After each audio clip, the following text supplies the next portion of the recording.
নমস্কাৰ এই মুহূৰ্তত আহি পৰিছে সন্ধিয়াৰ কেইবাটাও বিগ ব্ৰেকিং নিউজ আৰু এনে ধৰণৰ খবৰ নিতৌ চাবলৈ ভিডিঅ'টোত এটা লাইক কৰি চেনেলটো সাবস্ক্ৰাইব কৰি দিব লৈছোঁ সন্ধিয়াৰ প্ৰথমটো খবৰ ভাৰতত মুছলমানৰ জীৱন ধ্বংস কৰি দিয়া হৈছে মুছলমানক দুখ কষ্ট দিলে সহ্য কৰা নহ'ব বাৰে বাৰে মুছলমানক দুখ কষ্ট দিয়া হৈছে ভাৰতত আমি পুনৰ জেহাদ আৰম্ভ কৰিব লাগিব নিজৰ দেশতে মুছলমানক অশান্তি দিয়া হৈছে দেশৰ স্বাধীনতা আন্দোলনত শহীদ হোৱা মুছলমানকো অপমান কৰা হৈছে জেহাদৰ সমৰ্থনৰ খদনত মুছলমান সাংসদে কৰিছে এই বিস্ফোৰক মন্তব্য সাংসদ মৌলানা মহিবুল্লাহ নাদভিৰ এই মন্তব্য লগাইছে তুলপাৰ সদনৰ মজিয়াতে জেহাদ কৰিম বুলি উচতনিমূলক মন্তব্য কৰিছে মৌলানা গৰাকীয়ে মেহমুদ মাদানী জেহাদৰ বক্তব্য সমৰ্থনত সাংসদ মহিবুল্লাহ নাদভি মুছলমানৰ ওপৰত অত্যাচাৰ হ'লে জেহাদ কৰা হুংকাৰ দিছিল মেহমুদ মাদানীয়ে সমাজবাদী পাৰ্টিৰ সাংসদ মৌলানা মহিবুল্লাহ নাদভি ইয়াৰ পাছৰ খবৰ গৌৰৱ গগৈ নহয় হিমন্ত বিশ্ব শৰ্মাই হ'ব ৰাজ্যৰ পৰৱৰ্তী মুখ্যমন্ত্ৰী 2026 চনত পুনৰ মুখ্যমন্ত্ৰী হ'ব হিমন্ত বিশ্ব শৰ্মা 2026 চনৰ নিৰ্বাচনৰ পূৰ্বে এই ভৱিষ্যতবাণী দিছে দুজনকৈ জ্যোতিষী ৰত্ন খৰ্গেশ্বৰ গোস্বামীৰ এই ভৱিষ্যতবাণী ৰাজযোগ চলি আছে মুখ্যমন্ত্ৰী হিমন্ত বিশ্ব শৰ্মাৰ বহাগ বিহুৰ আগতে শপত গ্ৰহণ কৰিলে ভাল হ'ব মুখ্যমন্ত্ৰী হিমন্ত বিশ্ব শৰ্মাৰ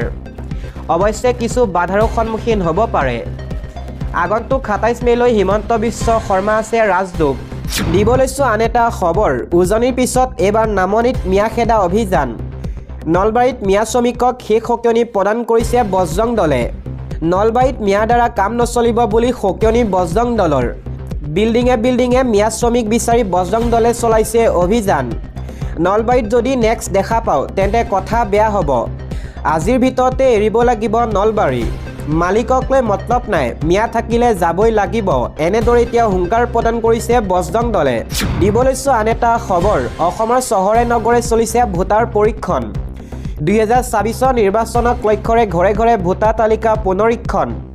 তন্নকৈ পৰীক্ষা কৰা হ'ব প্ৰতিখন নথিপত্ৰ উপযুক্ত নথিপত্ৰ নাপালে বাতিল হ'ব পাৰে ভোটাৰ কাৰ্ড নথিপত্ৰ পৰীক্ষণৰ বাবে ঘৰে ঘৰে যাব বুথ এজেণ্ট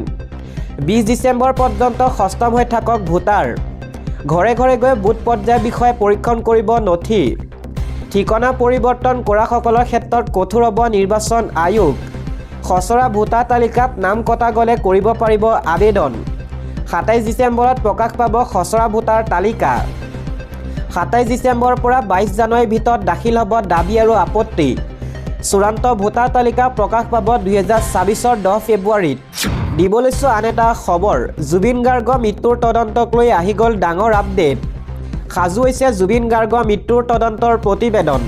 ৰাইজে গম পাব প্ৰকৃততে হৈছিল কি 19 ছেপ্টেম্বৰত কেনেকৈ হত্যা কৰা হৈছিল জুবিন গাৰ্গক SIT হাতত আছে বিস্ফোৰক তথ্য জুবিন গাৰ্গবিহীন 2 মাহ সম্পূৰ্ণ কিন্তু আজিও ন্যায়ৰ অপেক্ষাত আছে অসমবাসী তাৰ মাজতে আহিছে ডাঙৰ আপডেট নিৰ্ধাৰিত সময় পূৰ্বে দাখিল কৰিব চাৰ্জশ্বীট মুখ্যমন্ত্ৰী হিমন্ত বিশ্ব শৰ্মাই কৰিছে ডাঙৰ ঘোষণা মুখ্যমন্ত্ৰী হিমন্ত বিশ্ব শৰ্মাই কৈছিল এজনে মাৰিছে আৰু বাকী কেইজনে সহযোগ কৰিছে হত্যা মানে হত্যাক চুমা খোৱা বুলি কম নেকি বুলি কৈছিল মুখ্যমন্ত্ৰী হিমন্ত বিশ্ব শৰ্মাই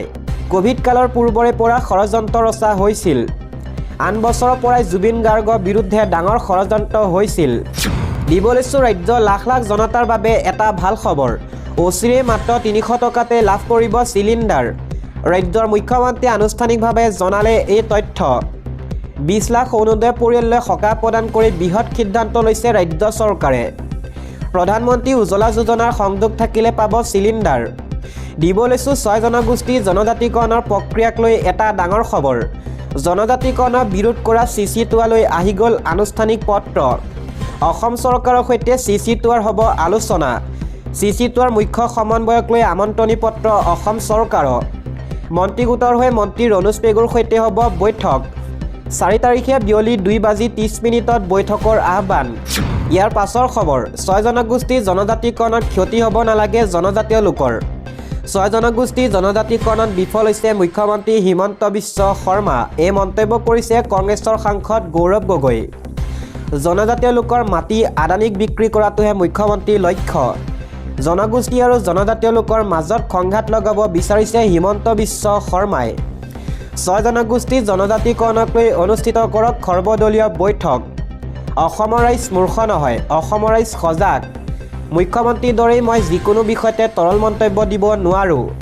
মুখ্যমন্ত্ৰী হিমন্ত বিশ্ব শৰ্মা বিৰুদ্ধে এনেদৰে সৰব এপিচিচিৰ সভাপতি তথা কংগ্ৰেছৰ সাংসদ গৌৰৱ গগৈ দিব লৈছো আন এটা পলিটিকেল ব্ৰেকিং নিউজ তৃণমূল কংগ্ৰেছৰ অভিযোগ পশ্চিমবংগত এছআৰ প্ৰক্ৰিয়াৰ বাবে 40 জন লোকৰ মৃত্যু পশ্চিমবংগ শাসকীয় দল তৃণমূল কংগ্ৰেছৰ টিএমচি এটা প্ৰতিনিধি দলে শুকুৰবাৰে মুখ্য নিৰ্বাচন আয়ুক্ত চমুকৈ চি জ্ঞানেশ কুমাৰক সাক্ষাৎ কৰি এক গুৰুতৰ অভিযোগ উত্থাপন কৰে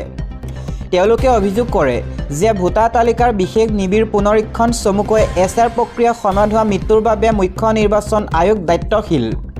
প্ৰতিনিধি দলটোৱে এছআৰ সময়ত এই পৰ্যন্ত মৃত্যু হোৱা কমেও 40 জন লোকৰ তালিকা চিক দাখিল কৰে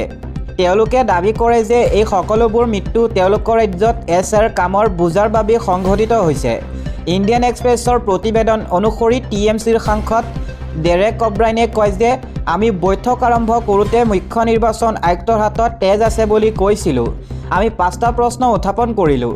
ইয়াৰ পিছত কল্যাণ বেনাৰ্জী মহুৱা মৈত্ৰ আৰু মমতা বালা ঠাকুৰে প্ৰায় 40 মিনিট সমগ্ৰ বিষয়টো অৱগত কৰে অব্ৰাইনে অভিযোগ কৰে নিৰ্বাচন আয়ুক্তে ইয়াৰ পিছত এঘণ্টা ধৰি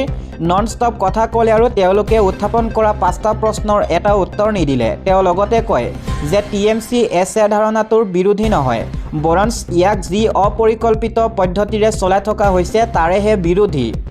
টিএমচিৰ সাংসদ মহুৱা মৈত্ৰই কয় যে যেতিয়া প্ৰতিনিধি দলটোৱে মৃতকৰ তালিকা দাখিল কৰিছিল তেতিয়া নিৰ্বাচন আয়ুক্ত আচৰিত হৈছিল আৰু এইবোৰক কেৱল অভিযোগ বুলি উৰুৱাই দিছিল